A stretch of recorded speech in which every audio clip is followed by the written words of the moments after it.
call you up. Sorry to everyone that you got in your car during the biggest downpour I've ever seen in a really long time. But I'm Elizabeth Bergbrine, and it's a pleasure to welcome you to the release of our policy brief on children's mental health in Rhode Island. It's great to see all of you. You're all our great partners, and there's many more who I know will be joining us on social media and through our live feed of this policy roundtable.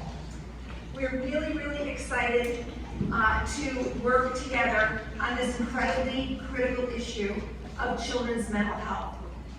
There is a lot going on in our community. We're really happy to have Marty Rosenberg with us from EOHHS, and I see Christine Katiger from the Department of Health. We're really, really glad that our partners in state government who've been working incredibly hard on this issue are with us today. We also have partners from around the state.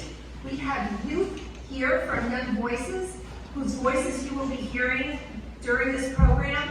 We are very excited that we have so many partners who are playing different roles. What I'd like to do now is just kick off with just a few introductory comments, and then I am going to turn it over to our wonderful presenters, Caitlin, Rab, and Kelsey Bala. We have been covering this issue since Rhode Island Kids Count began. We know that behavioral health is health for kids, and this notion of it being a sidebar to primary health care no longer can be the way we view the issue. We absolutely have to start early and remember that the early years are absolutely critical if we want to make a difference to our children's mental wellness. We have to remember that it's relationships with caregivers and early educators, all the way on through to welcoming schools in the K-12 system and smooth transitions to adulthood. This is not an issue that's hiding anymore. This is an issue that is right in front of us. We know in Rhode Island that 1 in 5 or 19% of children ages 6 to 17 has a diagnosable mental health problem, and 1 in 10 has significant functional impairment. Yet in 2021, only about 1 in 5 of Rhode Island high school students reported receiving the help they needed when feeling anxious or depressed, down from 33% in 2019. So as we all know, this is a problem that was a fragmented system before the pandemic, and the pandemic really has laid bare the difficulty there is in accessing behavioral health services at the right time, in the right place, in the right setting for kids. And that means early childhood all the way through to our adolescents and young adults. So we really feel like it's a moment. This is something that was declared a state of emergency in April 2022 by the Rhode Island chapter of the American Academy of Pediatrics, the Rhode Island Council of Child and Adolescent Psychiatry, Hasbro Children's Hospital, and Bradley Hospital, and that's something that we're going to get into in the presentation. I'm glad to see Mike Silverstein here and Andrea Chu from the Hassenfeld Child Health Innovation Institute at Brown, who are making children's behavioral health their core focus for the next several years. It's good to have you with us as well. When we look at the data, as we always do, we call out racial and ethnic disparities that are unacceptable. We really need to recognize that when you look at the social determinants of health, our children of color and their families have unacceptable disparities throughout everything that makes a difference in terms of children's mental health. From housing to safe neighborhoods to access to schools that are of high quality. And we absolutely have to remember that this work is very upstream, including with our early childhood and child care community. So we call this out because it's really important to understand that when we see these racial and ethnic disparities, they did not happen overnight. They're a result of systemic racism that affects all of the issues that I've just mentioned, not to mention the trauma that occurs every day for Black children in our state and all youth of color. And trauma is really something that we really need to be on the look for much earlier. And that's why we're so excited about some new things that passed in the last legislative session, including the Trauma-Informed Schools Act, as well as the Infant and Early Childhood Mental Wellness Act. I am going to now ask Kelsey Bala and Caitlin Rabb to come up and present the findings to you. One more quick introduction. I also wanted to say thank you to Representative Liana Cassar, who's with us today, and Senator Josh Miller, who's the chairman of the Senate Health and Human Services Committee. Thank you for all that you've done. It was a wild legislative session. It'll be even wilder next time, and thank you so much for your leadership.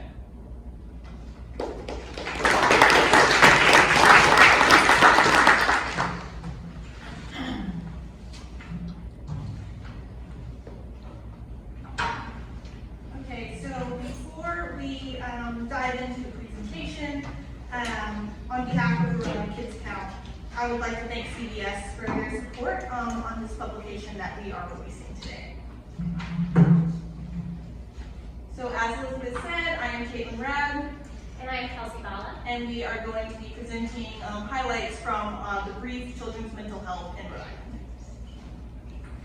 So what is children's mental health and why is it so important?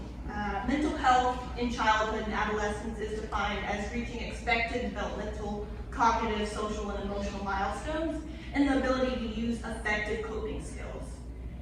Similar to the national prevalence, in Rhode Island, 1 in 5 children ages 6 to 17 has a diagnosable mental health condition, and 1 in 10 has significant functional impairment.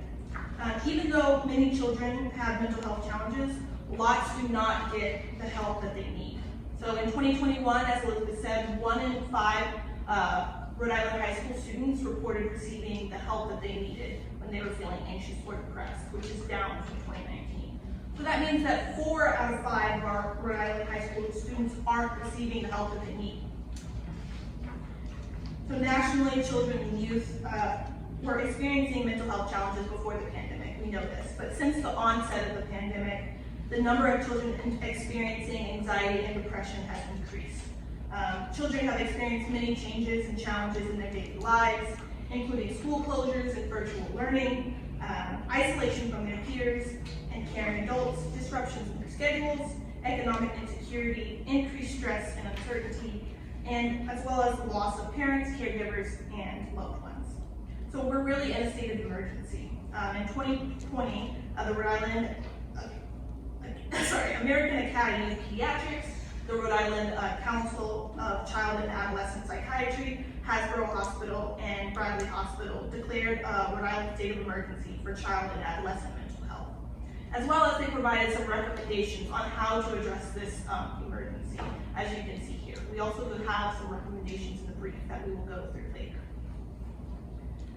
So this increased need is showing up in our data as well. So Kids Link Rhode Island is a behavioral health triage service and referral network that is available 24 hours a day, 7 days a week, to help triage children and youth in need of mental health services and refer them to treatment providers.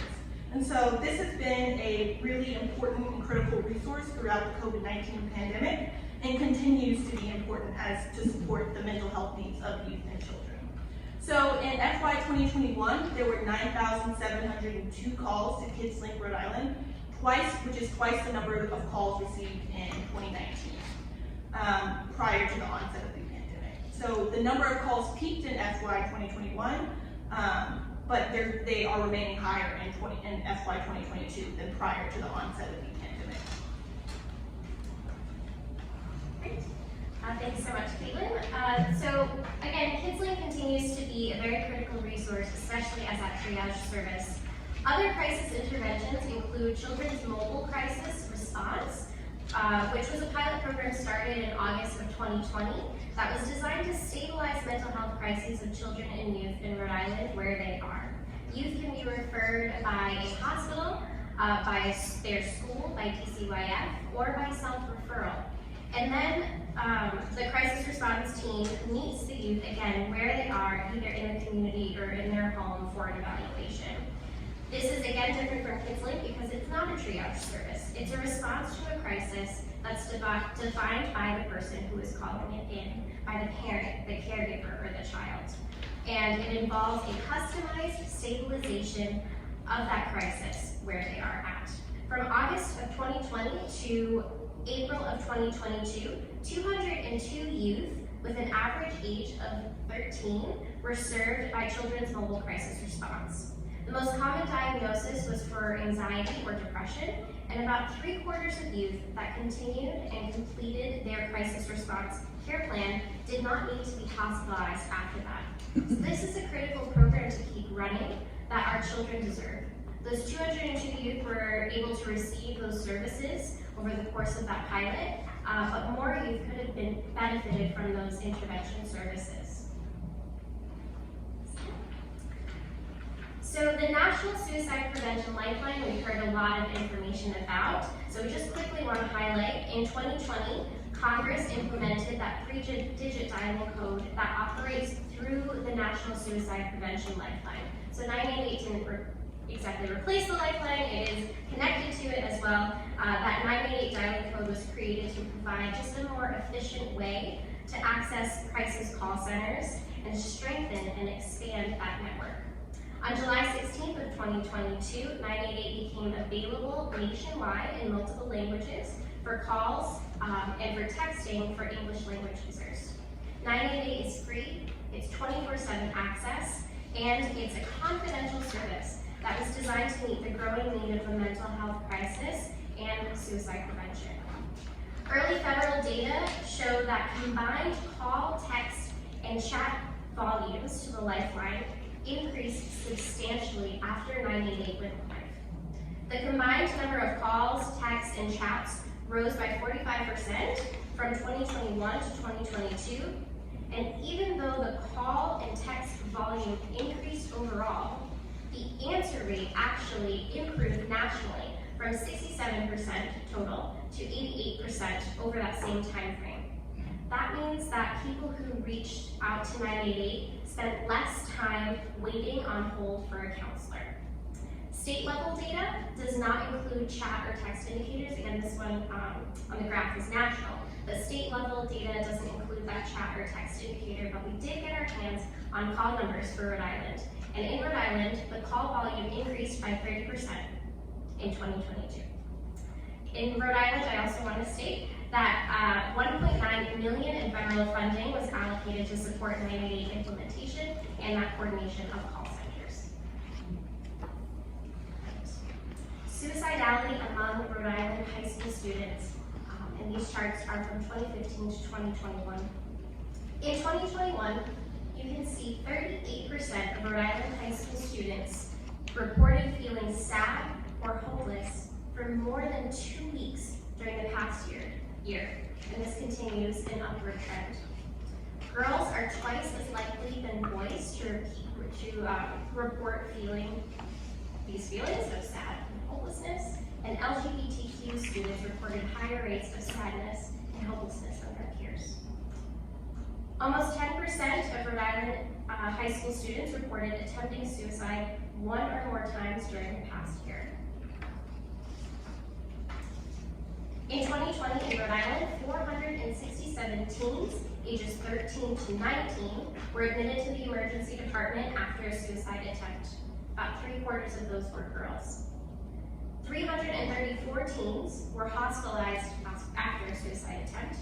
About 79% of those were girls, 21% were boys. Of the 13 youth ages 15 to 19 who died from suicide between 2016 and 2020 in Rhode Island, 92% were male. Emergency care for primary diagnosis of a mental disorder. This is for children under the age of 18, and our chart here goes from 2011 to 2020. In 2020, there were 2,608 emergency department visits and 1,825 hospitalizations of Rhode Island children with a primary diagnosis of a mental disorder. From 2019 to 2020, there was a 26% decrease in emergency department visits due to that primary diagnosis of a mental disorder. And this trend was seen both locally and nationally, and we attribute that to the effects of the COVID-19 pandemic. While the overall emergency visits decreased during that time, from 2019 to 2020, the intensity of youth mental health cases increased.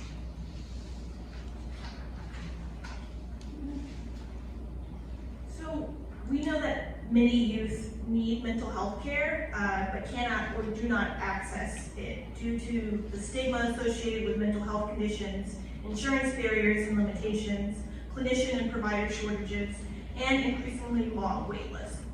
In FY 2021, there were 837 children and youth awaiting psychiatric inpatient admission, which is almost double the number from FY 2019, when there were 437 orders. And the average wait time for psychiatric admission in FY 21 was 3.7 days compared to 3.2 days in FY 2020. So not only are there long wait lists for psychiatric hospitals, but there are also lack of step-down availability once a child is ready to leave. In FY 2021, an average of 2 children per day were ready to leave the psychiatric hospital, but were unable due to lack of step-down availability and no other safe placement, including at the home. So there are challenges on both ends. Getting in and getting out of this intensive psychiatric treatment is part of kind of where we're seeing a challenge. So increasing investment in community responsiveness, outpatient mental health treatment for youth could reduce the dependency on this higher end care and alleviate the stresses in the system by intervening prior to that severe mental health crisis. So talking a little bit about our psychiatric hospitals, there are 2 psychiatric hospitals in Rhode Island that specialize in providing psychiatric care to children and youth. So Bradley Hospital and Butler Hospital, and they provide the inpatient treatment, which is the most intensive type of mental health care. So you can see here on this graph, this kind of goes through how many youth are treated, what's the average length of stay at the 2 psychiatric hospitals. So in FY 2021, the most common diagnoses for youth treated in an inpatient setting at both Bradley and Butler hospitals were depressive disorders, anxiety disorders, adjustment disorders, schizophrenia, and bipolar disorders. So we have kind of discussed where we are in children's behavioral health and where this, how we're focused a lot on the higher end care and crisis moments. So some of the challenges that contributed to this and how we've gotten here include that there's limited mental health capacity for children and youth that needs and want mental health services struggle to get adequate, timely, and affordable care. Inaccessibility, again, can be caused by insurance-related barriers, lack of clinicians, and extremely long wait lists. Even more critical is the severity of the ongoing workforce crisis that has left low levels of staffing across service agencies in Rhode Island. Key reasons for this shortage include chronic underfunding, low reimbursement rates for mental health services, especially through Medicaid, low wages, and high demand on workers, which can lead to worker burnout and high turnover rates. So an already inadequate and struggling system of care for children's mental health has been further overwhelmed by the COVID-19 pandemic, and that's something that we need to address. So mental health is an important part of physical health, and the continuum of care should focus on prevention and promotion of mental health and well-being strategies, as well as the treatment of mental health diagnoses. Rhode Island is a comprehensive continuum of mental health care for children and adolescents in Rhode Island that goes beyond the high-end crisis or emergency room treatment and offers the right care at the right time and in the right place. Systems connected to youth mental health needs include primary care, pediatricians' offices, schools, community organizations, child welfare programs, and child care centers. And so collaboration across these sectors is crucial to ensuring that children and adolescents have the access to mental health services and support when they need it at these different points in the continuum. So talking about primary care, pediatricians and primary care providers are trusted by families and play a crucial role in addressing child and adolescent mental health needs. including promoting positive mental well-being. These providers are often the first point of contact between families and mental health services and can help identify the early signs of mental health needs and provide direct care as well as referrals to more specialized services when needed. So improving pediatric provider mental health competency is key in directing families to the proper mental health promotion, prevention, and treatment. So one great model that has had success in integrating mental health into primary care is the patient-centered medical home, the PCMH Kids, which makes it a priority to address the mental health needs of children and their families and promotes screenings for social and emotional challenges and healthy competencies. Additionally, another way to improve mental health capacity in primary care is to support our primary care providers. With this, the PDPRN is a teleconsultation line that provides same-day clinical services and mental health referrals for primary care providers for children and youth. So some data on that: in FY21, 359 providers in 68 practices were enrolled in this program, and 92 providers utilized the service to help 259 pediatric patients.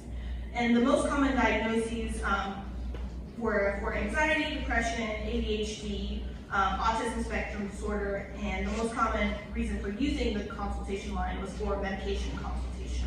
So it helps kind of providers get the right support that they need to help youth. Another setting where children and adolescent mental health can be addressed is at the community level. Specifically looking at community mental health organizations, which are the primary source of public mental health treatment services. So Rhode Island has 6 community mental health organizations, or CMHOs, that again are the primary source of public mental health treatment in the state for children and adults. In 2021, 6,460 children under the age of 18 were treated at the CMHOs. And this graph shows who our CMHOs are serving. So 46% of the children treated at the CMHOs had Medicaid, 33% had commercial health insurance, 18% were self-pay, and then under 3% were other or unknown. And the most common or primary diagnosis for children and youth at the CMHOs were anxiety, ADHD, depression disorders, and conduct disorders. So next, moving on to certified community behavioral health clinics. And these are designed to provide a comprehensive range of mental health and substance use disorder services to individuals and meet the needs of complex populations, including our children and adolescents. So in Rhode Island, this model is designed to provide comprehensive mental health and substance use disorder services throughout the entire life cycle. So these services include crisis services, treatment planning, screening, assessment, diagnosis, and more, as you can see on this slide. So there are currently 5 federally funded CCBHCs in the state, with more on the way. So when we talk about children and adolescents with right care, in state fiscal year 2021, 29% of children under the age of 19 enrolled in right care had a mental health diagnosis. And additionally, over 1,000 children enrolled in right care were hospitalized due to a mental health related condition, and this is up from 2020.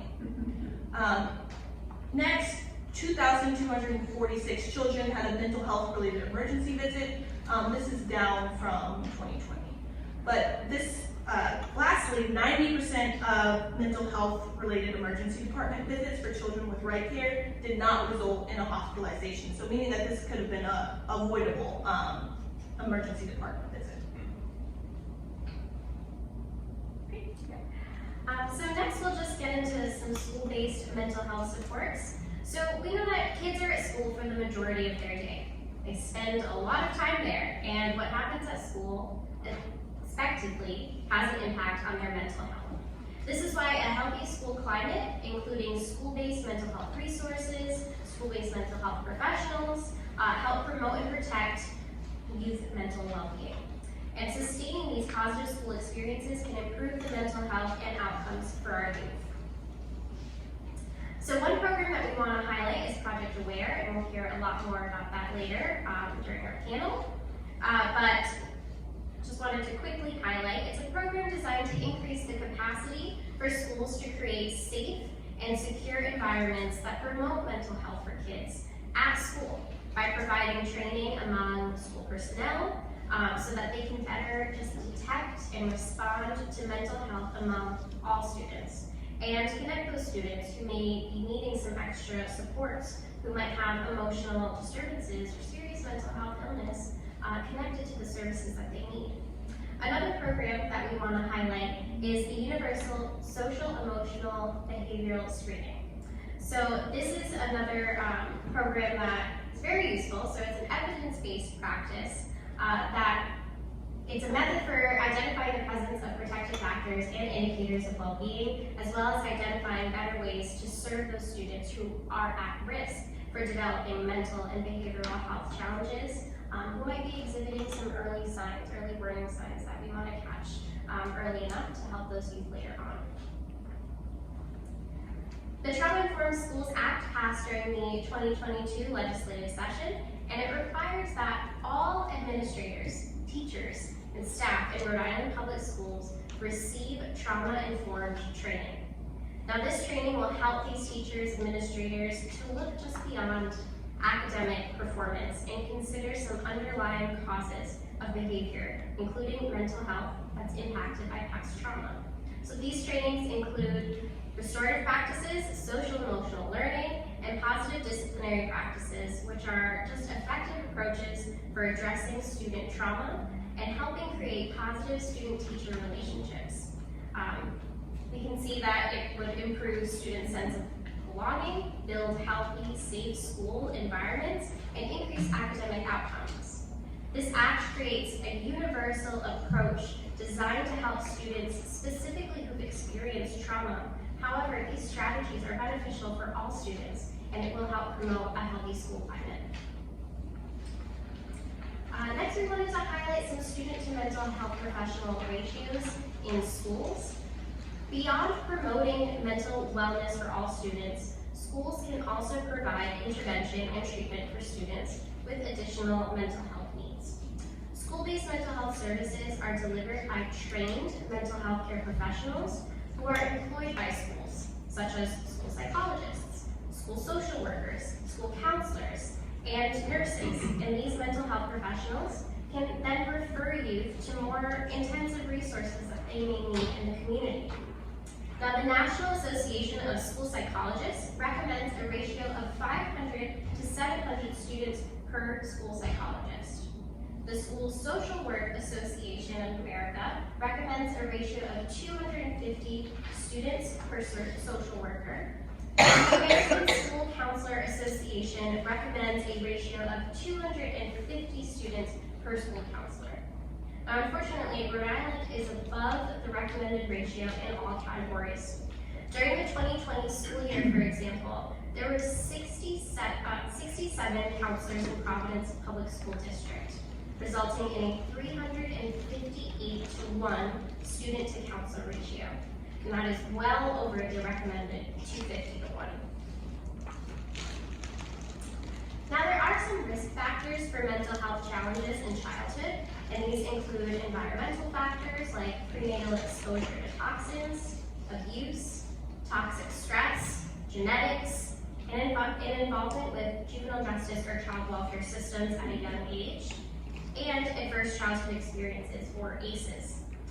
Adversities faced during childhood disrupt development of brain and biological systems and can result in both short-term and long-term negative outcomes, such as depression in adulthood, substance use disorders, suicide, and other chronic diseases in adulthood. Maltreatment, child neglect or abuse, is one example of adversities faced during childhood.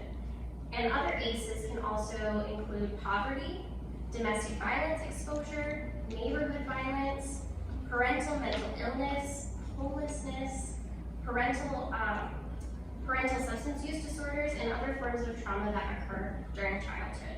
And children and youth who experience more ACEs are more likely to develop behavioral problems than their peers who may have not experienced ACEs.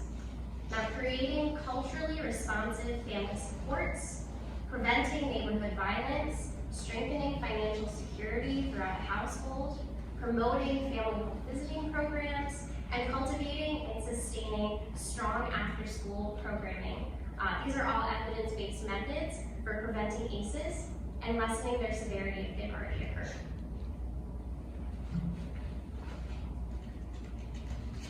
As Kelsey just talked about, ACEs experienced in childhood impact youth mental health in both the long and in the short term. So to both prevent mental health conditions and to promote mental wellness, these factors must be acknowledged and addressed throughout all stages of life. We know that exposure to risk factors for mental health disorders accumulate over time and contribute to the social and economic inequities in mental and physical health outcomes. So therefore, it's really important, again, to focus on mental well-being throughout the life course, starting early on. So for infant and early childhood mental wellness, this is the foundation for all future development. And it's necessary for the development of curiosity, persistence, motivation, and trust. It includes the capacity of infants and young children to express and regulate their emotions, to form close and secure interpersonal relationships, and to explore their environment and learn in the context of their family and in the community and in the culture. And infants need to form secure attachments with at least one caregiver. So as we navigate, moving on, as we navigate from adolescence to adulthood, this is another critical point in time that needs attention. So adolescence in the transition to the adult mental health system. So children with mental health diagnoses often continue to have mental health needs as adults and require a transition to the adult behavioral health system. And ineffective transitions between the two systems can lead to poor outcomes during adolescence, which is an already vulnerable and critical time period. So a little bit more background on infant and early childhood mental wellness. In Rhode Island, approximately 50% of infants and young children have Medicaid health coverage, which covers screening, evaluation, diagnosis, and treatment of children's mental health needs starting at birth.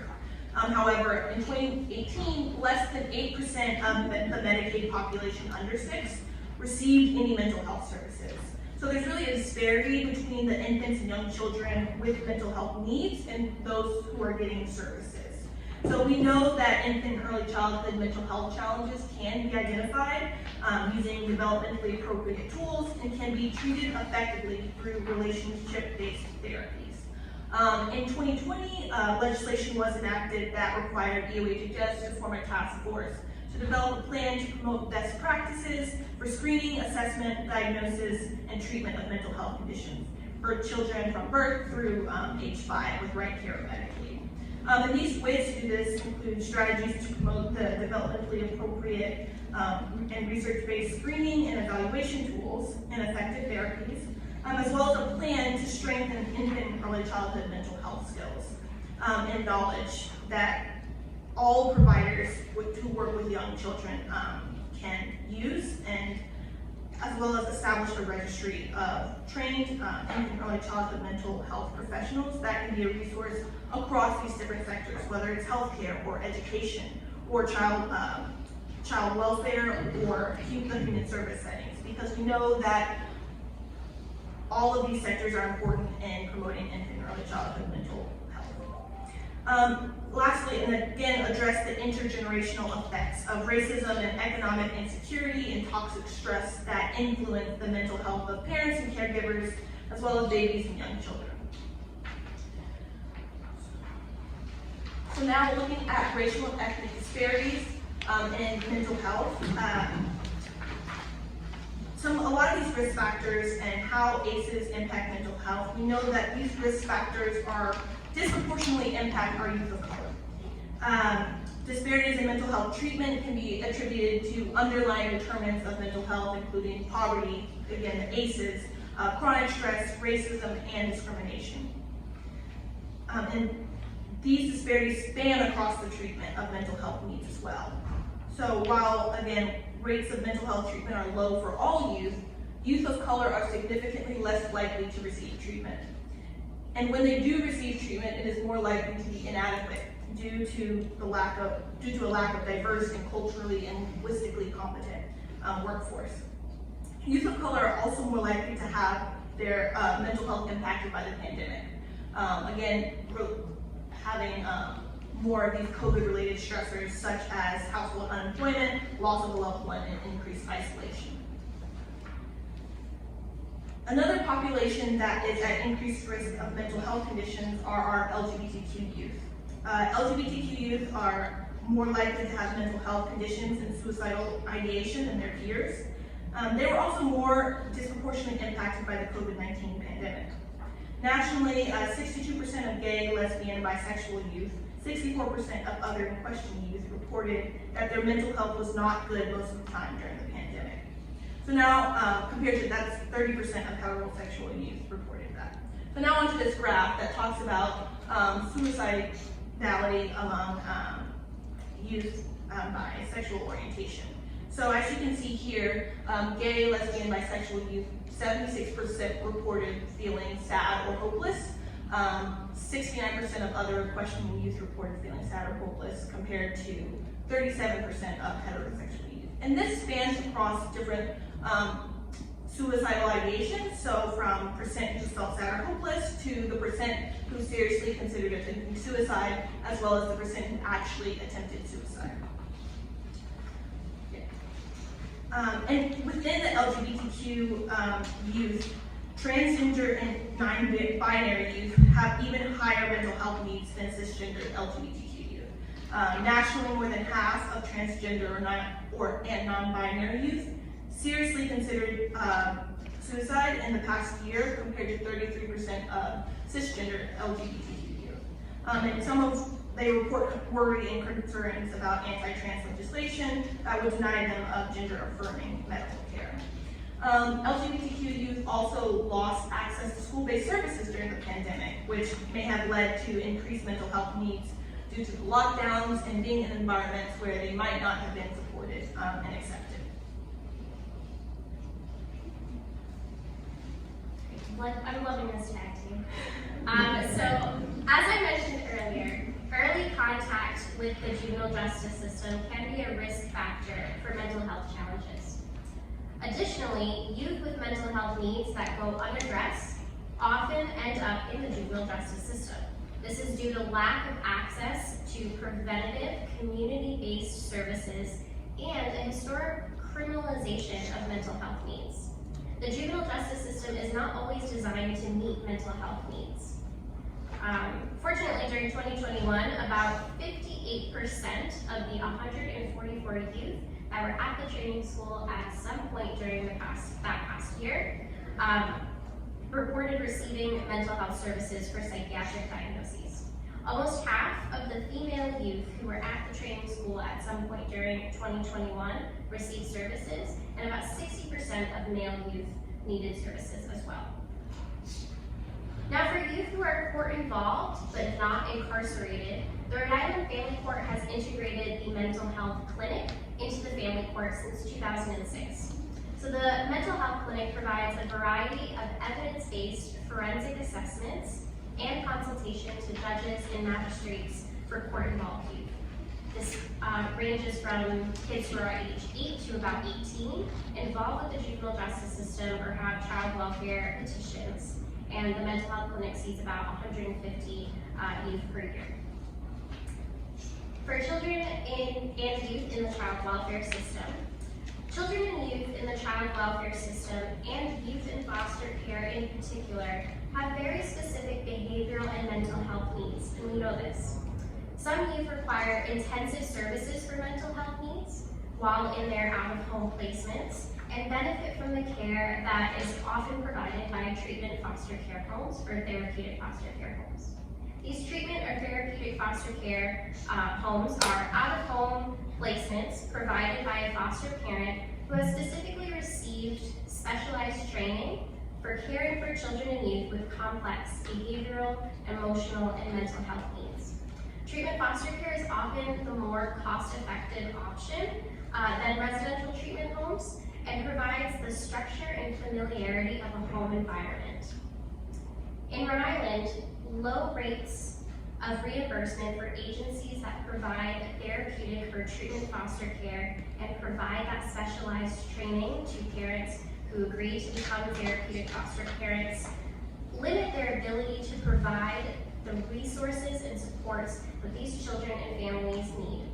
All foster families need appropriate supports, including mental health services for children and teens, and respite care as well.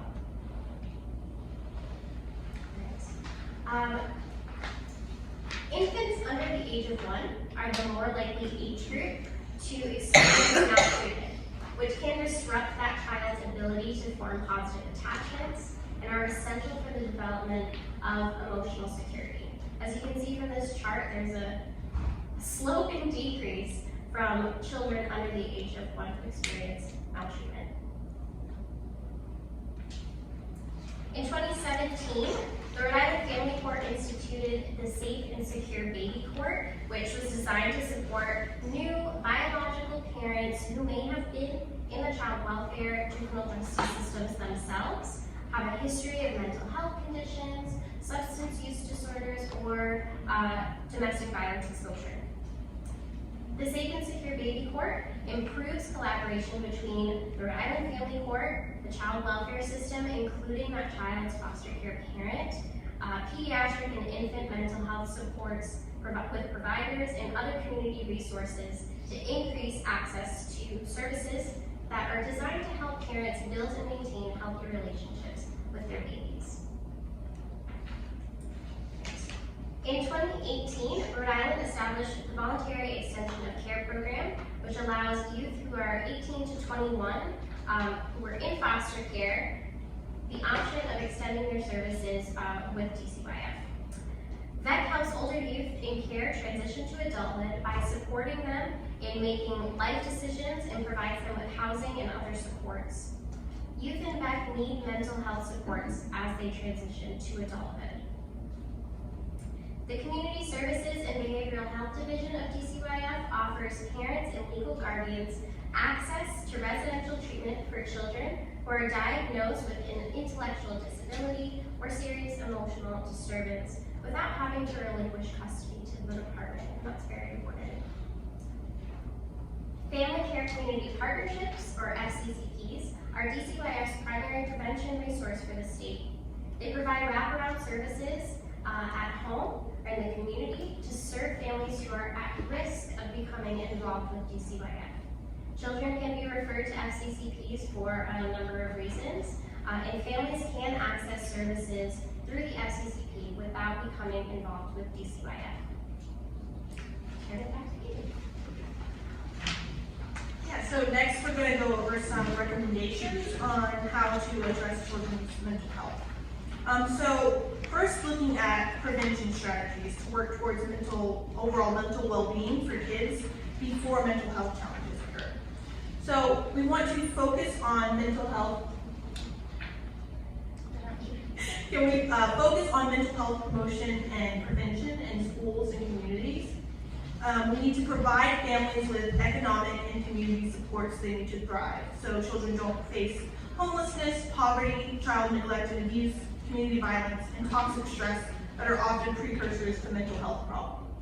We need to advocate for policies that support the secure attachment of infants and children and young children to parents and caregivers, including paid family leave, increased access to high-quality child care by increasing rates and compensation for early educators, increased access to early intervention, and identify and treat parental mental health and or physical health challenges, including maternal depression.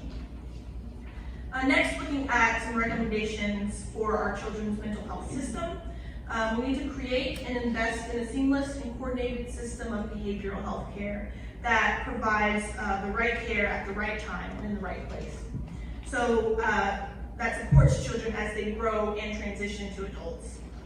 We recommend to fully fund and prioritize comprehensive community-based system of care that connects families in need of outpatient behavioral health services and supports for their children with evidence-based interventions in their homes, in community, or school, as well as follow up with families to overcome any barriers to care.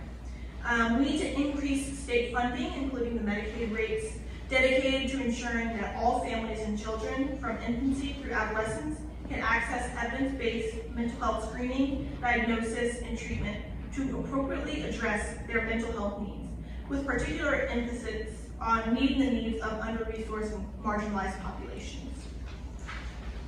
We recommend to address the long-standing workforce challenges in childhood mental health, including innovative training programs developed collaboratively by Rhode Island's existing healthcare professionals, including the loan repayment and reduced /free tuition, consistent with the Rhode Island Promise Grants, as well as intensified efforts to recruit and retain underrepresented populations into mental health professions, as well as training for workforce and others involved in children's lives. And one more recommendation from me, to advance policies that ensure compliance with and the enforcement of mental health parity laws. We also recommend to continue to track the implementation of recently passed legislation and policies to improve the mental health of children in Rhode Island. For example, the Nathan Bruno Act, the Trauma Informed Schools Act that we are so grateful passed this past legislative session, and the Infant and Early Childhood Mental Wellness Act. We also recommend to improve the oversight and administrative coordination of children's behavioral health and the coordination with the adult behavioral health system and its transition.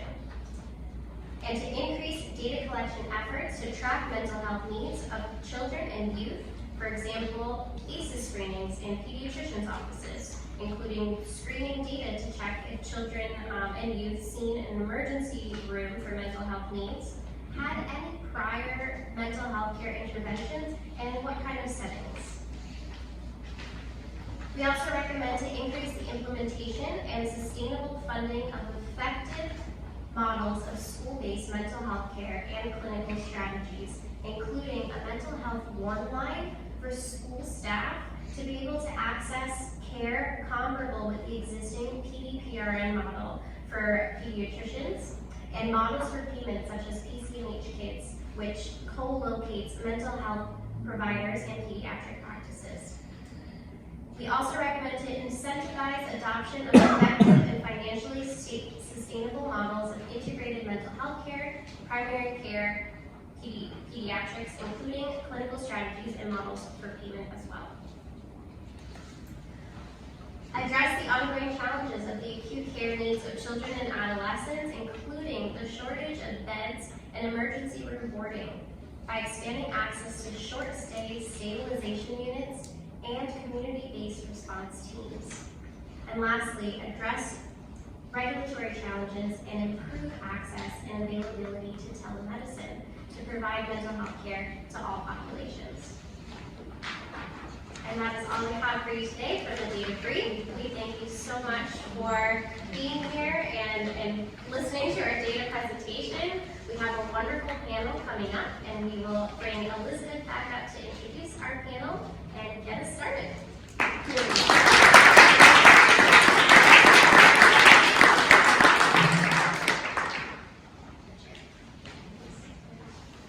Well, that was unbelievable. Thank you, Kelsey and Caitlin, for all of the incredible effort that you put into writing the issue brief. We just appreciate your hard work so much, and your presentation could have been clearer or more easy to listen to. So, thank you. I'd like to invite our panel to come on up.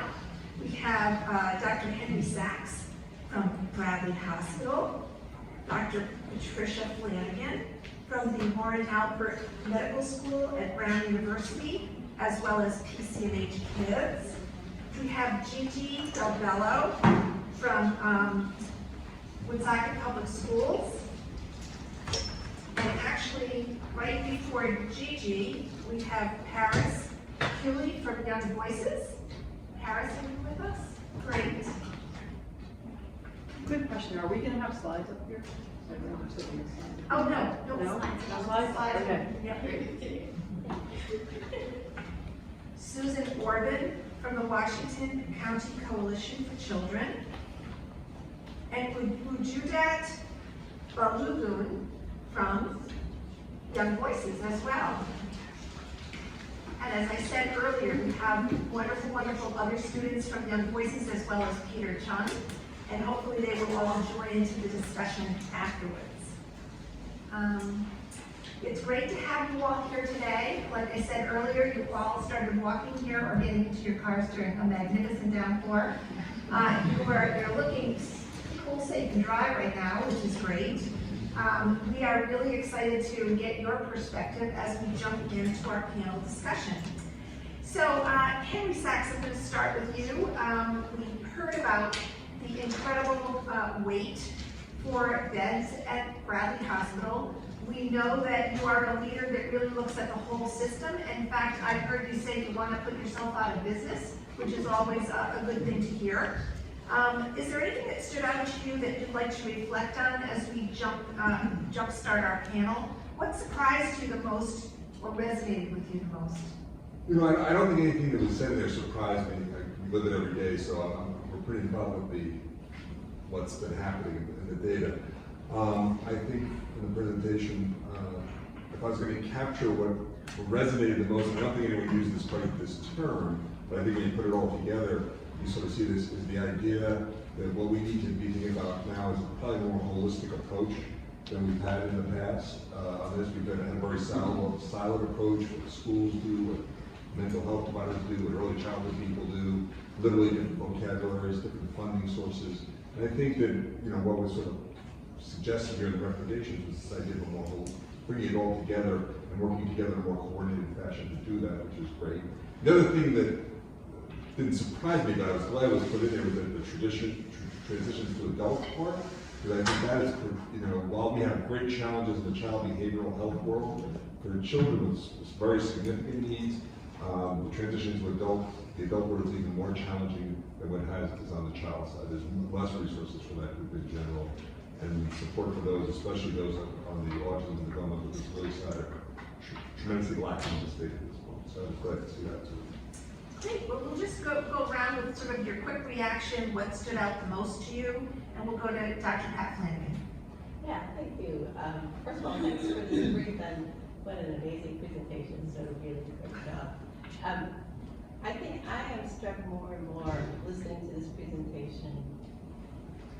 This is not a crisis that started with the pandemic. This is a crisis that certainly was exacerbated by it, but we have known probably for the last 10 years at least, there's been this drumbeat of increasing distress among our young people. And not just the adolescents, which clearly has been my focus in practice, but also in our school-age kids and on our infants and toddlers. This sort of unrelenting increase in stress. And I think, you know, efforts to bring together a mental health system that functions well, is integrated, are great, but we're not going to treat our way out of this. We got to really think about what the root causes are, and really think about early relational health, about supporting communities, supporting families, and really think differently and much more robustly about investing in young families or families with young children. Because again, I don't think we can treat our way out of this crisis. Nor do we want to. Very, very good points. Thank you. And Susan Orban, you've been working with the Washington County Coalition for Children since its start. Has been a great partner to Kids Count ever since. And you've been really an expert in children's mental health for your whole career. What really strikes you about what you heard in the presentation or in the issue brief, just to get us rolling? Well, first I want to say ditto to everything that they said, and to you too, Elizabeth, in terms of there being no health without mental health. I think that what's the data that I found the most heartbreaking of all was the fact that of the children presenting to the emergency department in mental health crises, 90% are discharged home. that's a phenomenal opportunity and heartbreaking that that many children are showing up at the ED and not getting what they need. They didn't need to go to the emergency department. And the fact that 837 were boarded for an average of 3.7 days, anyone who spent any time in an emergency room knows that that's no place for a child in crisis. And so to me, that's the actionable data that I'd like to see us change pronto. But like Henry said, you know, nothing in the report is surprising, and it all needed taken care of 2 decades ago. Thank you. I think we're gonna skip over you, Gigi, and go to Paris next. Paris? So nothing on this really surprised me either, because I feel like if as a student, as somebody, you know, who's struggled with this before, these are things that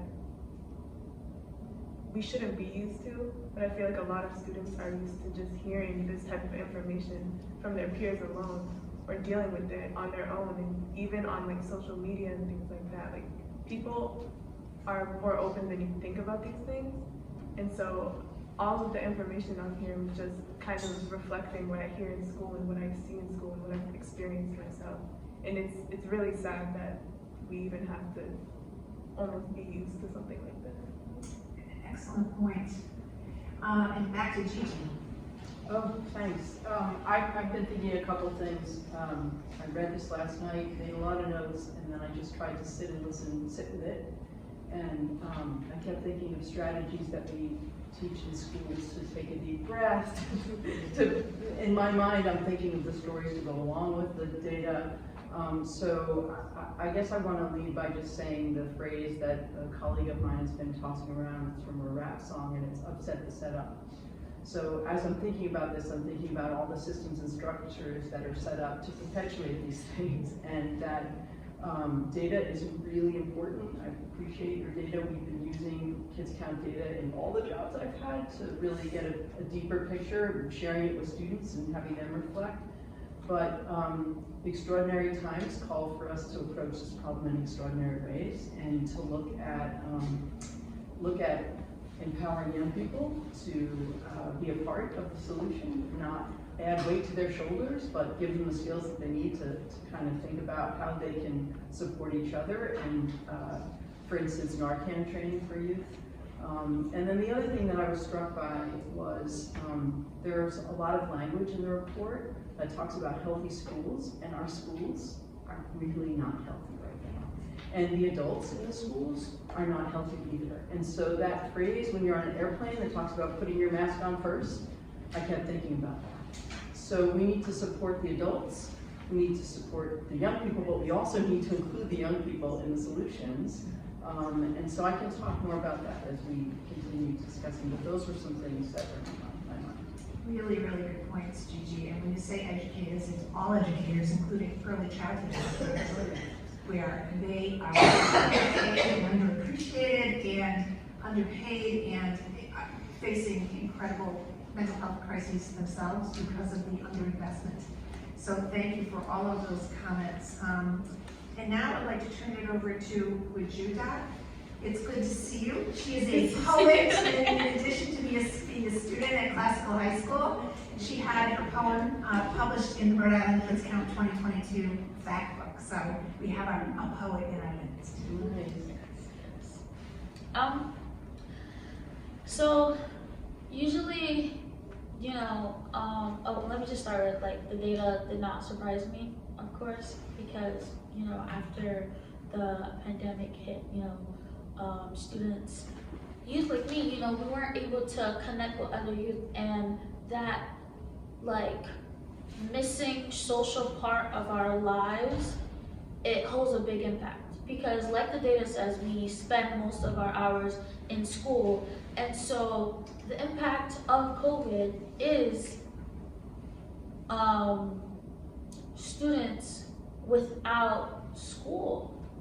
And this is what it is, us being home, secluded, not being able to go out, because when you go out, you're at risk of getting sick, your family getting sick, I already said yourself getting sick, but you know, all that factors conclude to it causing all these feelings of sadness, depression, and all that things. And I think like the importance, yes, there has been, you know, raising question of the importance of mental awareness, but I think that after the pandemic hit, people like really saw like this is the impact, and it really hit people, right?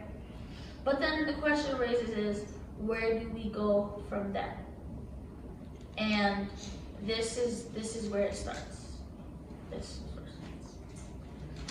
Thank you very much. Henry, keeping it back over to you, and then I'll reverse order and keep people on their toes. What services and systems do you think need to be put in place to meet children's needs earlier and keep children out of emergency rooms and hospitals? Yeah, no, it's a very good question, and I think we have to start with the assumption once a child's ended up in the emergency room, we probably failed many times at preventing something from happening. At the point that we can't treat them, we're not able to treat ourselves out of this. It's a very key point. So, I think the services that focus on younger children, things that are school and community based are what are crucial here. So, better integrated care in the pediatrician's offices is where the children are. Things like Project Aware that are working to help children and staff working together to address the health of schools and how to work with those things, how to address issues much earlier in the process before the child or the adolescent gets to the point of needing to be in an emergency room are absolutely crucial. Preventative sort of work that these two systems, whether it's with a pediatrician, whether it's with the school, whether it's other community-based services are key, including early childhood programs where parental training and support are crucial to being successful. And things like, for the kids who do need services, things like KidsLink are crucial to get services when a child presents, to get the services as early as possible to the child, the right service in the right place at the right time. We have evidence that this works. One of the statistics from 2021 with KidsLink, where 10,000 calls came into the system, only 1.9% ended up in the emergency room. 1.9% of those 10,000 calls. That's the diversion we want to see and get kids services. And since that program's been in effect, and probably other factors involved in it, the national rate of adolescent suicide has gone up by 20%. And the suicide rate in the state of Rhode Island up until the most recent data, which was just pre-pandemic, had gone down 40%.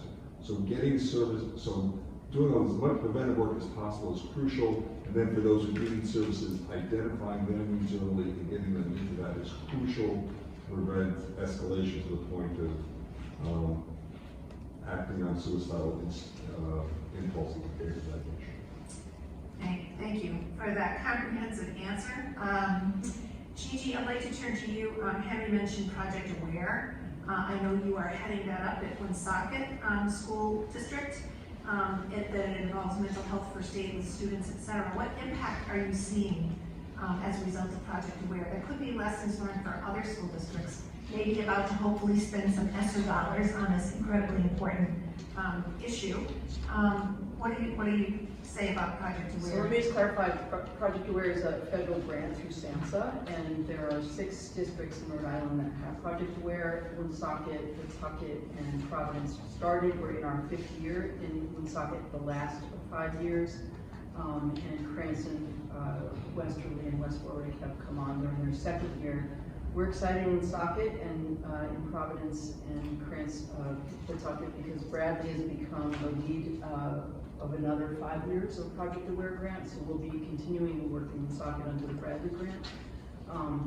But I would say that for us, the work in Woonsocket was in 3 buckets: policy and structures, training, and then awareness. And what strikes me is that without Project Aware, nobody really owns this work in districts. So that seems really criminal to me, because a lot of the things that you were talking about, that you're recommending on the last page, but also initiatives passed in the legislature of the state, don't get done unless there's somebody in the districts who are doing them. And one interesting fact is social emotional learning generally comes under special ed. So that's fine if you're looking for goals in an IEP, but if you're talking about healthy schools and initiatives that cover across the district or the schools, nobody owns that work, right? So in an individual school, the principal could own it, maybe the nurse owns it, but who's going to initiate suicide prevention training in that school? Is it going to be the nurse who initiates it? She needs to work with the counselors and the teachers, and you actually have to make sure your health educators feel comfortable teaching about suicide. So I've been struck by, it feels like in many ways a privilege in Woonsocket, because they have someone, if the superintendent were sitting here, he would tell you that it's a privilege, and he doesn't want me to go anywhere for the next 5 years. And I keep saying to him, it's not about me, right? It's about the structure in our district. So if I walked away tomorrow, who would do this work?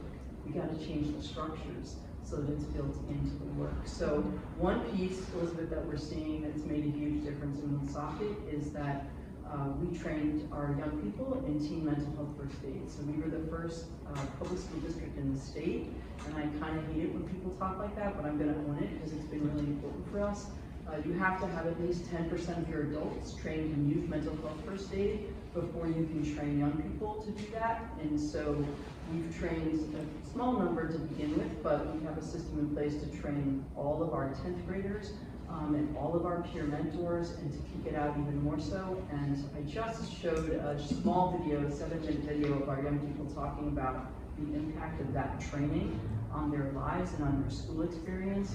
So I would say that's one way that it's making a discernible impact in our district. That is really exciting to hear the progress that you're making, and that you were able to tag on to another grant so you wouldn't go out of business just when you were getting rolling. I'd just like to turn it over to our students for a moment, because we're really, again, on the line of what matters most to you. From what Gigi said and what Henry said resonates about what you want to see right now in your schools. Paris, anything hit you in a positive or negative way? I think something that's really important about what both of them said was having it in the structure, in the school, and having it, like, having that resource there, whether it's like a hotline to talk to somebody or just someone who you can go to, because no student or child should be feeling so trapped and like just locked away to the point where they think that's the only escape. There should be some type of resource or somewhere where you can get those feelings out, or somewhere where you can get that feeling of being trapped gone, because you get to that point after feeling so like there's nowhere else I can go, there's no other, you feel cornered. And so there needs to be somewhere where you can be like, okay, I need to stop what's going on in my life right now. I need to pause for a minute, and I need to be able to just worry about what's going on with me instead of feeling so, again, I'm gonna use the word trapped again, by whether it's home or school or work or whatever the child's going through. There needs to be a place where they can just stop and get away from that. Exactly. I feel like, girl, did you read off some of my notes?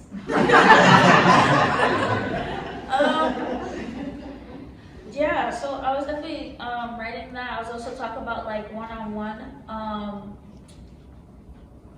Can I get your name again, please? Yeah, Henry Sands. Okay, so Mr. Shanks, he was talking about how you could get like pediatricians could get some feedback from youth on how they're feeling with their mental health and all that things and stuff like that. I think when we can like have that place where like adults in our lives, problems, whatever, friends or whatever, are like away, and we can talk to that like one person about how we're feeling, what our mindset is. I feel like that is really important, because when a pediatrician asks you, how you feeling mentally, and your parent is sitting right there, it's just kind of like, I don't want to say anything, because then, the parents could look at it like, oh, they're trying to throw you in the loony bin and you're just giving them all the answers to it and all that things. So like creating like that space where parents, don't have to be there, where you can just like get help like themselves, and it's not like something that, oh, my parent has to be right there while I'm talking. You know, it could be safe space between two people where you're honest and can say all the things you need to say. You can like de-stress and depress everything, and then like just a place of calmness and sanity where you get to leave everything out, like Claire said, and really like single out you, because at some point in everybody's life you're gonna need to close out everybody else so you can focus on yourself, and then you can go back into the real world and really be like, okay, this is how I feel, this is how I'm gonna present all that. Awesome. You are bringing this conversation in leaps and bounds forward to where we need to be. It's about relationships. It's about a one-on-one trusting relationship that we need to provide more of, whether it's in the pediatrician's office or in your school. The one-on-one, I think both of you really emphasized, and Paris, you emphasized making it part of an expected part of the system, not just that you got lucky if your school is paying more attention. So Pat, back over to you about some of what was said by just recently in the conversation. I must admit, as a doctor, my heart is singing because I can't agree with you more. That as children grow, starting at around 10 or 12, they deserve, as part of their health care, some private time with the pediatrician. I think that should be and can be part of every practice. I think respecting the growing developmental changes that happen and the need for that one-on-one relationship is huge. So I love your comments. I think they're great. I do think looking to youth to help us improve things is another key point.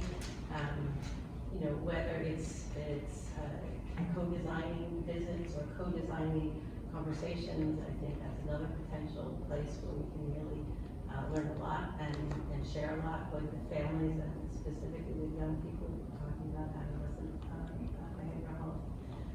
So I think those are some of the things I'm hearing, and also, you know, clearly for me, integrating behavioral health into every primary care practice, making sure that every primary care practice screens everybody for postpartum depression, for social emotional challenges in infants and toddlers, for anxiety and depression and substance use as children grow. I think having resources in the practice that can do more evaluation and brief treatment in a place where children and youth and parents have come for a long time and have a relationship is really key. So to the extent that we can continue that work, I think it's important. And then I also, you know, we hear a lot about ACEs. I am very excited about emerging literature on positive childhood experiences and the potential that they have to really support and build resilience. Of course, we want to prevent adverse childhood events, but adversity happens to all of us. And to the extent that we can have built in the skills and capacities and foundational early relational skills that every baby needs, we can deal with those different things. So I'd love to see more. That is an excellent point. I guess if we could come back to you, Susan, about your reaction to the latest part of this conversation. And I know you work with the whole community from the early childhood all the way through the transition to adulthood part. So any thoughts? Sure. So there's no question that we need to engage and empower youth to be to help us with this issue. And I think programs like the peer-to-peer program that's being implemented in a number of schools, and teen mental health first aid are great ways of giving teens the skills and power that they need to help each other and inform us how we can help them. I also believe strongly in youth mental health first aid. So mental health first aid is a literacy course that teaches anyone who is not a behavioral health provider skills that they need to open up a conversation, to identify common risk factors, symptoms, and ways that they can both identify someone, have that conversation, and get them the help that they need. And in our state currently, police officers and EMTs are required to have mental health first aid training. There's many modules to mental health first aid. And in 2015, the coalition started in collaboration with the superintendents in South County, implementing youth mental health first aid in our schools so that the janitors and the coaches and all of the people in the school building had the skills if this was a trusted adult in their life, they could have that kind of conversation with that person. And that person who may not have a background in mental health may at least be able to have that conversation in a safe way and connect them with the person in their school who could help them. The challenge becomes, as Gigi spoke about, who owns this? And what happens when that federal grant that you have ends? And so we have to build these systems with the funding to keep these things going. I could go on, but I know you have more questions. Well, actually, we're going to just do one really quick response from each of you and then turn it open to those who came to join us for any questions or comments as we wrap up. If you could name one thing in the policy landscape that you think would change or really make a difference in this children's mental health crisis, what would it be? Sure. I'm going to sort of answer that question for a second. My comment, I guess, is not necessarily policy, but I think philosophical, in that what we're hearing, everyone's just what we're seeing this is from a workforce development. We get all the greatest policies in the world and all the greatest ideas. If we don't have the workforce at the moment to implement them, especially at the professional level, it's going to take years to develop that and to get to the volume we need. I think philosophically, we have to think about the reality is the workforce has to become the entire community. Everyone in the community has to be part of this workforce. You have to, people have to understand these issues better. People have to feel comfortable addressing them more with the children and in bilateral directions. And if we can do that, I think that's what's going to make the biggest difference quickly and have the impact where we're not treating but preventing, which is what we really want to do. So I'm not sure there's a specific policy around that, but I think as we think about things philosophically, that's how we have to look at it. It's an entire community workforce. Well, I want to also say, thank you, Henry. I also want to say it's a very broad use of the term policy. It could be investment, it could be a philosophical issue, or it could be a public policy change. And sometimes they're combined. So why don't I go to you, Gigi, next? I looked at that recommendation page long and hard, and I was anticipating this question. I'm always intrigued by coordinated systems of care, and I'm really interested that that's often language that's not talking about schools. And I'm struck by the lack of somebody coordinating systems of care within the schools, and the need for that, and also that there are so many community partners outside of our district that don't get involved because it's too hard to do it. So I think why we're successful in Woonsocket is because we are coordinating with all of our partners to make these things happen on a regular basis. And it takes a lot to do that. And again, nobody's job is that right now except me, and I've made it my job because it's part of the brand. It should be, even if it's not spelled out. So I think for me, it's around the coordinated system of delivery of care and thinking about schools outside the silo. So really thinking about schools as part of our ecosystem. Thank you. And how about you, Rajita? So I really like what Mr. Henry said. So it just gives me an example of the other day when I went to Big Lots in Massachusetts, I don't know, right? And I saw this sign about raising mental health awareness among youth. And that sign you know, I was like, wow. Coming to a store that, you know, parents come with their kids or whatever, and I see this sign, I'm like, oh, and I'm reading it, you know, that makes a difference. Like, we need to raise awareness, like everybody, have signs up, stores, what's it called, what they call those things that like, billboards, yes, billboards, buses, all these things. If we're gonna like do this, we need to do it as a community. You know, everybody's always stressing how small we are, but we're really big. Like, we are big and we can make this happen. We can spread the word. It's just like, I heard a rumor. I heard a rumor. I heard a rumor. Spreading it out to the next person, and making it huge, making it important, making its importance meaningful. Awesome. Yeah. You have tried.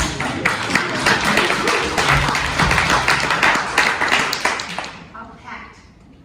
Did I go to you already with this question? This is the last question. Following that. Yeah, really. That's awesome. I guess I would say, policy-wise, to me, it is investing in communities and investing in families, and starting early, with helping families have the time and the space to get to know their babies, to understand their roles as parents, to kind of fill things out, you know, pay parental leave for a year, which sounds ridiculous to us because we're Americans. I will tell you across this globe that is very common, that people have a year to get used to being a parent during which they are paid. I think if we really value families and children and youth, we need to invest, and I don't think we do that. Thank you. Susan? To build on that, I would just say that every one of the 15 recommendations require both political will and funding. And we have the opportunity right now, through the 988 enabling legislation, to pass a tax on our phones, just like 911, that could fund crisis services in our state. And we should be using that funding to fund the infrastructure that we need, so that we're not relying on federal grants that go away and disappear. And things change, and we have them, and it falls apart. And the legislature decides we're going to cut this because we need to balance our budget. We need a sustainable, long-term funding source, and that will give it to us. And so why aren't people talking about it? Because it's politically, you know, unsavory to think about passing a tax when we're flooded with ARPA funding, and yet we need to be thinking down the road. Anyway, I think we've got to focus on funding. And Paris? I really like what Mr. Sark said and what Wujudat said about spreading awareness, because it is very important that people understand what's going on and understand what different students are going through. And that's another thing that I really want to put an emphasis on, is understanding. Because if there's no understanding between adults, specifically educators, and students, then there isn't any conversation to be had, because it's just, specifically, again, educators and adults need to be aware of like the pacing that is being expected from students, and the expectations that are being put on students, and also how different students have different needs, and not one thing can like accommodate all students. It's like different students need different things, and so I just think there's a lot of conversations that need to be had, and a lot of awareness that needs to be spread, and a lot of understanding between adults and students that are actually going through this. Thank you. I'd like to have everyone give our panel a huge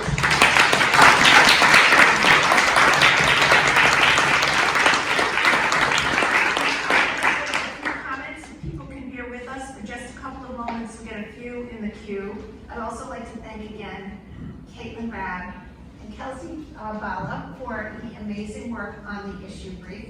I'd also like to thank Stephanie Geller, our Deputy Director, for the key role that she played in the development of the brief, and Jennifer Capaldo, who welcomed everybody, did such a great job bringing us all together for this really important event. So please join me, and also Katie Chu, who is remote right now with her sick child, but is coordinating our social media for all of the work that she also did on the issue brief. Please join me in thanking her.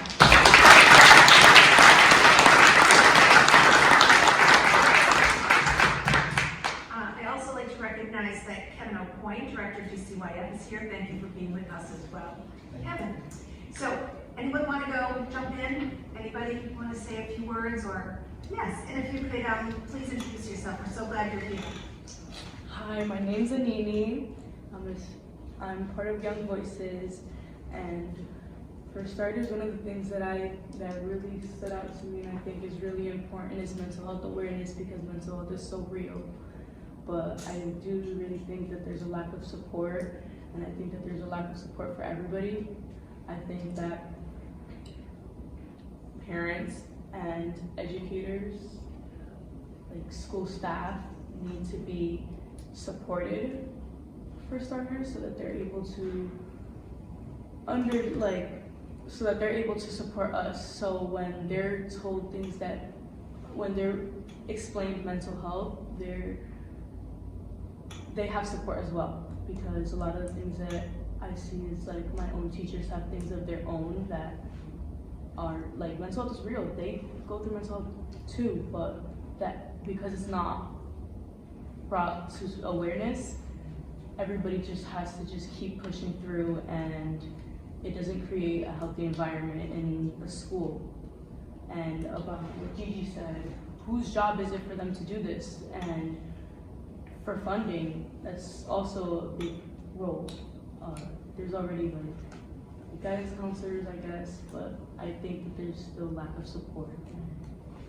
It just needs to be normalized that people struggle with mental health on a daily basis. Thank you very much. And I neglected to introduce our colleague, Leanne Barrett, who works at Rhode Island Kids Count on our early childhood issues, as you know, as well as coordinates the Right from the Start campaign. It was really instrumental in the passage of and development of the mental infant and early childhood mental wellness bill, plus paid family leave, childcare, and everything else you can imagine. And she worked very closely with Susan Dickstein, who's here, who is from Rhode, and a key colleague in the fight to make sure that our youngest children get off to the right start. Meant to recognize you earlier.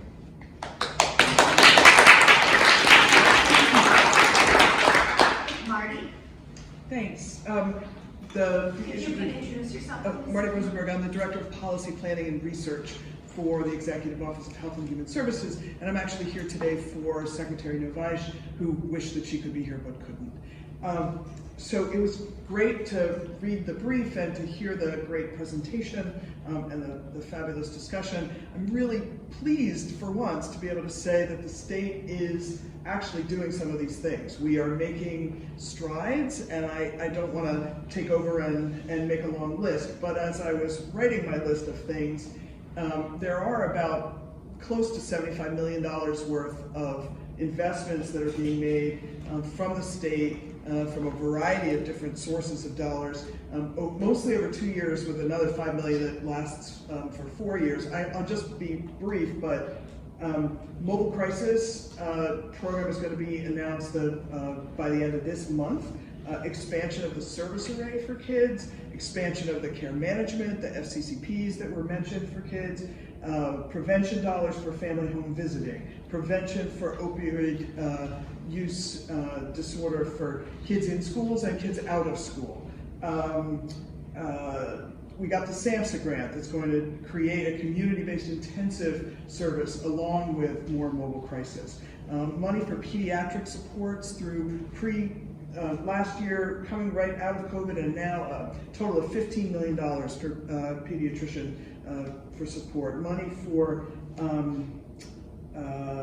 what else? There were CCBHCs were mentioned. We're completely trying to align them, the adult services with the kids services, align the mobile crisis for kids that are going to go with the mobile crisis for adults through CCBHCs. So there's a tremendous amount of work that's happening. We have a governance steering committee that's going to kick off that are going to be public meetings. We encourage everybody to attend. We have work groups that are starting that we encourage folks, plus the Infant Mental Health Task Force. So the state is acting. The state heard the cry that this is an emergency, has really been working to allocate these funds.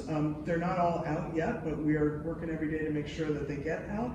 And the most important thing is for folks to be involved and tell us how we're doing, tell us how they're being spent, especially young folks. Like, please come to our meetings and talk to us about how it's working, how it's not working. That's even more important. We will publicize this. We'll make sure that Young Voices is on that list, and you'll hear all about it. So thank you. Thank you. Any other comments? Peter from Young Voices, Peter John. Hi, everybody. So, when we think about learning, and we think about school, and we think about social emotional learning, something that I've been really thinking about for the longest time is we've come out really out of the pandemic and still in, we need to close that gap, right? And when you think of academics and you think of social emotional learning, to me, and maybe it's unpopular, I don't think you can achieve academic success with SEL. One has to give. And if we're saying that SEL is our way to go, then we have to embed that in practice. We have to rethink learning, right? Particularly, one of the things that we hear about is learning loss. And I think the one thing that we have to tell ourselves is that learning happened in a different way. People learned how to survive. People learned how to navigate a pandemic. All of those things are intrinsic. And having worked with young people for a long time, right? Young people always say, teach me the things that will translate in the real world. Well, the learning that has happened during the pandemic, the survival skills, reimagining time, adapting to technology and all of those things, those will translate years down the line. We don't see it now, but the thing is that those are the skill sets that will be needed, because this is not only going to be the pandemic that we're going to be facing, right? There'll be other things, other barriers and disruptions coming along the way. And so we have to rethink learning, and we have to acknowledge that learning still happened, just not academically. And so academically, we can come from a different perspective and say, it's a social construct. We can redefine what those grades, what those requirements, meeting grade levels, all of those things, we can redefine them, but we have to embed the practice, right? Because we can't just talk about it, we need to demonstrate that. SEL is habitual. We need to create those, those habits. It becomes a matter of practice, right? And prevention work, a lot of it goes back to not even mentioning we're doing this to prevent X, right? Prevention work is all around, it's holistic. You don't have to connect the dots. You just have to practice those in order to get to that point. So for me, with the education piece, rethink our learning, acknowledge the learning that's happened, and really practice the social emotional pieces that we really want to embed in, within our classrooms and outside of our classrooms. Thank you very much. Other comments? While Senator Miller is here, he put a lot of work into the process for passing another piece of legislation, which is the Medicaid rate setting and rate review that was passed by the General Assembly. We've used the word Medicaid a lot. It is a huge source of support for these needs from early childhood all the way through school, connecting to adulthood. And we have so many of our kids covered by Right Care. It's a huge opportunity from the earliest days of life on. And so that is a process that's going to be, has already started, and is going to really look at Medicaid rates so that we don't continue to fall behind and have these workforce crises that are just very difficult to overcome in the moment, but we must overcome them. So I want to thank you for your work on that, as well as Senator DePalma, and same with you in your work on the House side, and Representative Casimiro was the other co-sponsor. Any last words before we say good night? Christine Compagnon from Health. Hi everyone, it's great to see everyone today. I think a colleague has reminded me, and I think we are all reminded every single day, around this word systems of care, and I think it's been mentioned several times, we need a system of care. And that, you know, we talk about coordination and we talk about these words, but how do we make sure that we have a system of care that folks really understand and that can navigate and that families can navigate easily? So I also would like to have us think about that as well. And really, as you mentioned, everyone has mentioned, really from across the life course, and that it's okay, right? I think about my own journey, and I think about the several times in my own life that you need someone to call, but you need to know who to call and being there at the right time, because time matters. And I'd like us to all think about that as well.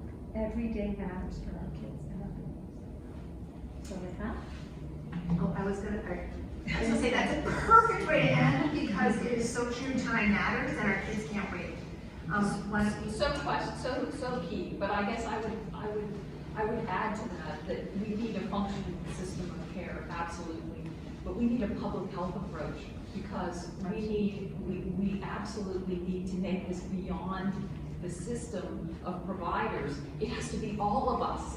Each one of us has a responsibility and an obligation to support our young people, and our young people need to know that they can count on us to help them, and they need the skills to help themselves and help each other. Thank you, Susan. And would you guys? I was gonna say that we can't have a stable community without stable minds. So it starts off with what we're thinking, what we're knowing, how we're feeling, what our mental state is, and then actions. So I think that's a good place. Thank you all.